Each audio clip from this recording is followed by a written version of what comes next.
Yes, what I want to tell you is that we started from a flagship and we are going to go towards a fleet, and I will explain what that means.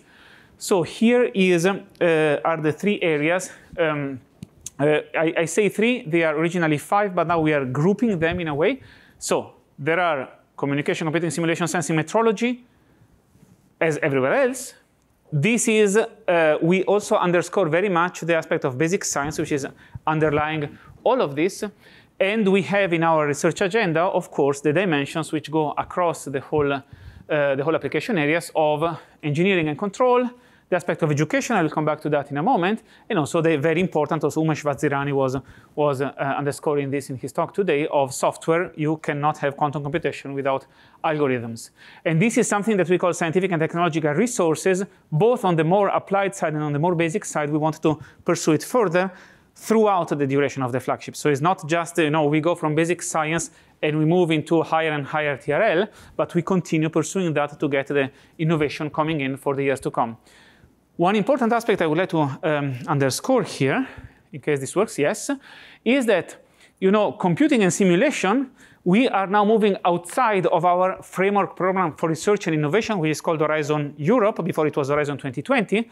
And now there is a new program called the Digital Europe, in which we deal with infrastructure. So we take the technology which is provided by the research in the flagship, and we move it over to real implementation and deployment for benefit of society. For instance, in enhancing the high-performance computing infrastructure of the European Commission, Euro-HPC, and also creating a new infrastructure on quantum communication, which I will discuss in a moment. This is just a synopsis of the projects which are running from the ramp-up phase. Those are 20 projects in the different areas that we have. They are distributed like this. You see a slightly higher number in basic science because they are smaller. And this is coming to an end. So this was the first, what was it? First, I guess, 3 years, which is finishing 3.5 years because of Corona, which is finishing now very soon. And we are moving to the full-fledged stage. And actually, we thought, and on many slides you will see that the promise was we would get 1 billion euros. Half for 10 years, half of it from the European Commission, half of it from member states. This is what we thought when we started. We were wrong. This is actually 7 billion bucks, because in the meantime, the European Commission has more than quadrupled its investment, because not only it is research, it is also infrastructure, as I mentioned before, and the several member states have, of course, also, and Freke Hyman was explaining one fantastic example from the Netherlands, which in relative terms, I think it is even the fattest, I guess, given the size of the country, so big kudos to her for making this happen, but also other countries such as France and Germany are investing a couple of billion bucks each into this, and also a lot of the other countries. So this is really, growing to much bigger than what we thought in the beginning, and here are two slides which I borrowed from the European Commission, explaining the whole constellation, so to say. So here we have the flagship in the meantime, in the middle, which is about fundamental research and development, and also supplying technology for what? For those infrastructures, and I will come back to that. This is EuroQCS, the quantum computing and simulation infrastructure, which is about, first of all, accelerating HPC machines with quantum computers and simulators. Last week, we had the first pilot project starting, coordinated by the Uli Research Center, where I come from, which is Germany's biggest national lab, in which we are, we are coordinating this project. France, COI, and other countries are participating. This was for quantum simulation, getting the first prototype of a quantum simulator out of the lab and out of French startup Pascal, which is also present here, and putting it in the Supercomputing Center in Paris. But then I called the board of that company and I convinced them to give me 2 quantum computers for the price of 1. They kindly agreed. So we are going to have 2 of them. So those are 2 first nodes. One will be in Paris, the other one will be in Jülich, the 2 first nodes of this infrastructure. On the quantum communication side, we wanted to extend, first of all, QKD channels, across the whole European Union. I will show you the first demonstration that we have. This is something which, of course, as we know, is already present both in the US and in China, both on terrestrial and space links, and also Europe, also on this, is moving on in this direction. Next to these European aspects, there is the national funding agencies, which are organized in the biggest transnational collaboration of national funding agencies. It is 40 funding agencies from all the member states of the European Union, plus associated countries, and this is about fundamental R&D, foundational research. It's called Quantera, and of course there are also the national programs, among which those which we mentioned. A new element, a new addition is the Quantum Technology Fund with the European Investment Bank and the European Innovation Council, which we are starting now in order to really pump more blood in the VC scene in Europe, because of course, one quote I like from this country is when I came a few years ago to Venice Beach, not very far from here, let's say, and I asked Hartmut Neven on behalf of the European Commission, what can we do to stimulate a comparable level of commitment from companies as we see in this country? And Hartmut said, you cannot, because you do not sit on a pile of cash. And this was a very accurate statement. So we are trying to pile up the cash because, of course, in this country, a lot of the profits from the internet revolution are sitting, and we would like to avoid that the same happens also with the quantum revolution. So, the public hand is helping us in that sense, and so this is the whole constellation that we are having. And here's a little bit of a timeline, second and last slide, which I stole from the European Commission, a recent presentation they gave in one of our info days.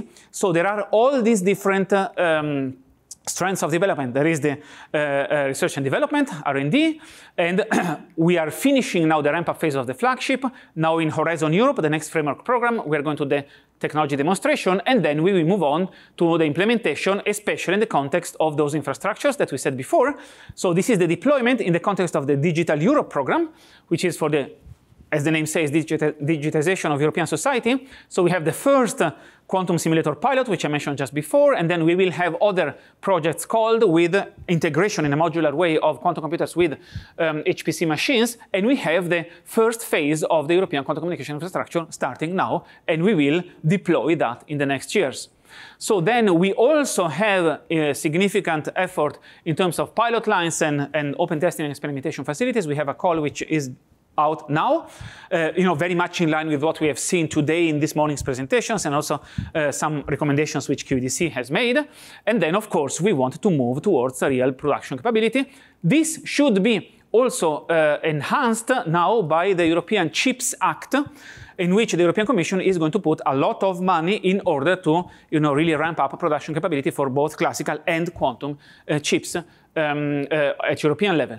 And then there is this Quantum Technology Fund, which I mentioned before. It will start in a couple of years with a pilot, and then we move on, and our goal is to get a strong European quantum ecosystem. So here is a representation of all that we have, so from the research to the infrastructure, and also a very important component, as I mentioned before, is how do we create those skills.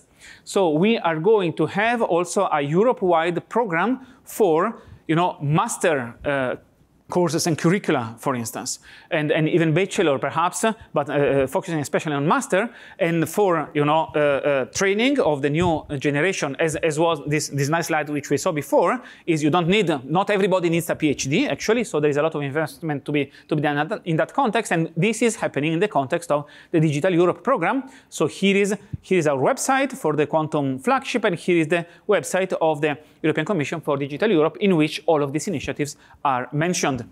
And now that I have slightly more than 5 minutes, I am going to focus for a moment about our infrastructure side.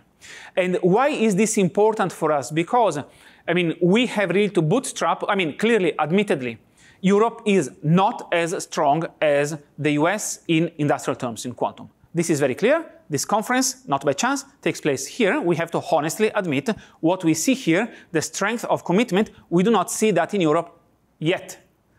And so what we want to do is to make sure it happens. And of course, Freke Hyman mentioned, for instance, that one of her major foci is, in fact, the innovation ecosystem and the startups and so on. And she has some very ambitious key performance indicators, and we have the same in the flagship. But here, one way in which we are going to stimulate that is via a first, let's say, bootstrapping procurement, if you wish, in the sense that when we want to bring from the lab to the market, we are going to create infrastructures which bring those products for the benefit of society. And before this gets traction by itself, it will be the government which will be, purchasing and starting the market in this sense, and, making sure that the capability for having a reproducible, low cost, and high reliability products, and also with a strong presence on the international scene in setting standards, that this is, of course, happening very much in Europe.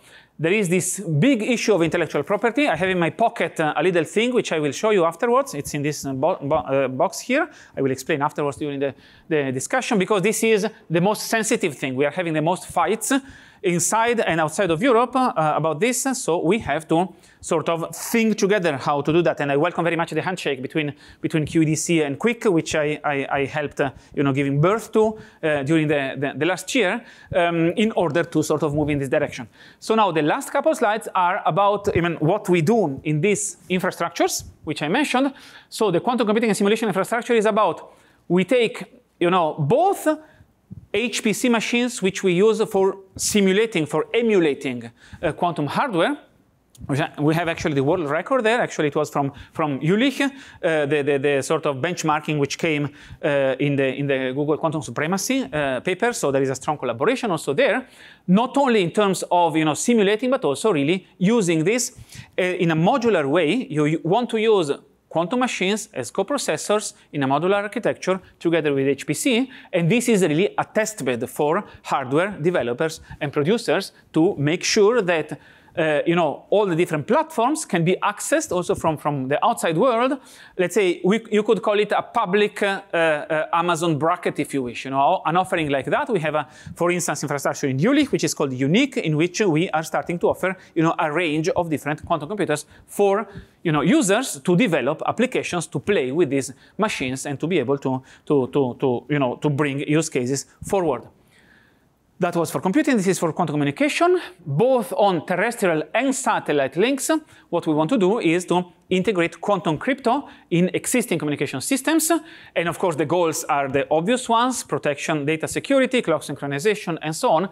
And here we really want to create a backbone for the future quantum internet, in the sense that this EuroQCI has the purpose of connecting all capital cities of Europe with secure quantum channels in order to build more services on top of that. And I had the big honor last August, was it? Yes. To present the worldwide first demonstration of quantum communication channels connecting 3 countries of the European Union. I had the privilege of presenting this to the G20, so I had to put on my wedding suit to do that. And this was done with an Italian startup, which certainly you have not heard about.